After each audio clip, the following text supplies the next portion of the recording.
looking at tape broadcast. It's still live and in color. Game 4 of the Eastern Conference semifinals, heading into the 8th period of play. You know, I can't believe it's been that long. Jeez, it's just life's going quick here. But you know, it was a great night. It was an awesome night. Obviously, you know, had some, you know, a lot of amazing games, but that one you never forget. I mean, you know, it goes down to one of the longest ones in history.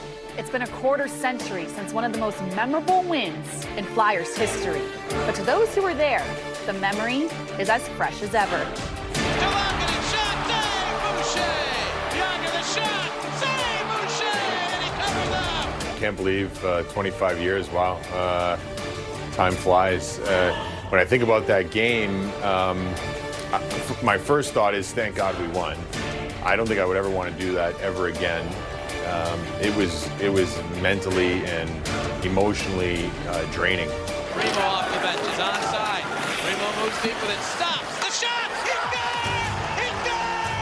Keith Primo is able to win it! And the Flyers win the test of will! And this baby goes back to Philly, even in 2 games apiece! Keith Primo's game-winning goal on May 4th in the year 2000 was a storybook ending to a marathon on ice. But it's the stories that unfolded within the game that could fill another book entirely.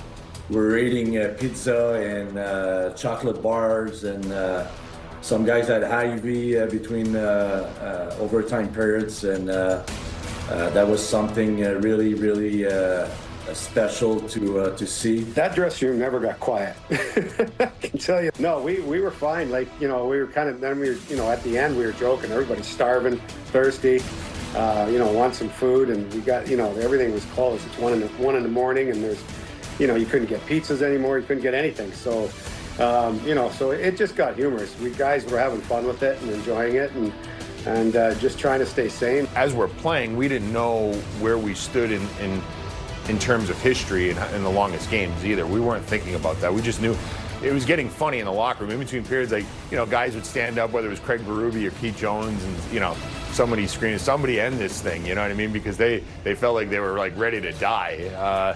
So there was, in moments of, you know, pressure and understanding how big the game was, you know, we were having fun with it as well. You can just see the pain in everybody's eyes as they go over to the bench. I'd actually been doing pretty good, cramping-wise and all that. I didn't have it, and I got an IV in between 4th and 5th overtime. And I went out there, and my legs completely seized. And I was starting to shift, and I was like, oh my, I got to get off the ice. I can't skate right now. It was like crazy. He doesn't see the puck. Tocchet does, lays it up, Blanco shot! Oh, it snuck through the pad! You want some kind of goal off a rush, or just a great pass for a one-timer.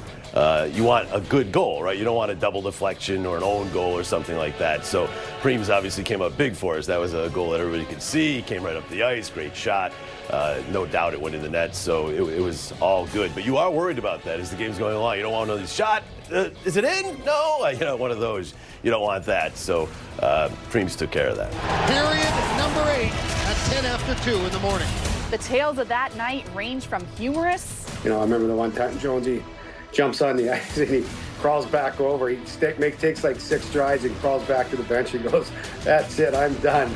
To the straight up bizarre. I did broke my finger the game before, so I had to get it numb to play that game. And in that time, we didn't have a doctor from Philly traveling with us. That was a team doctor from the Penguin Pittsburgh coming in and do the injection, and they did inject it too much. I could not feel my hand, so I did the warm up, and we almost said, "Oh, it's too dangerous, so you're not gonna play." So I've been sitting in the room for almost the whole game, and at one point my hand started to get back, and I starting to feel my hand again. So I was able to play maybe the end of the third and the overtime. So I was fresh. I had some energy instead of the rest of the team. They were pretty tired playing that many periods. 25 years later, the magnitude of the events of that night in Pittsburgh still resonate. Looking back on it, I talk about the importance of Game 4, but you didn't know it at the time. Like, you just knew, obviously you want to win. It's a playoff game, it matters, right? But the real gravity of that game you don't recognize until after the fact that, whoa, that was a huge moment. But when you're in the moment, you never think about that. If you did, you would be paralyzed by the fear, and you'd never be able to get a job done. But I think as athletes, we just find a way to put one foot in front of the other.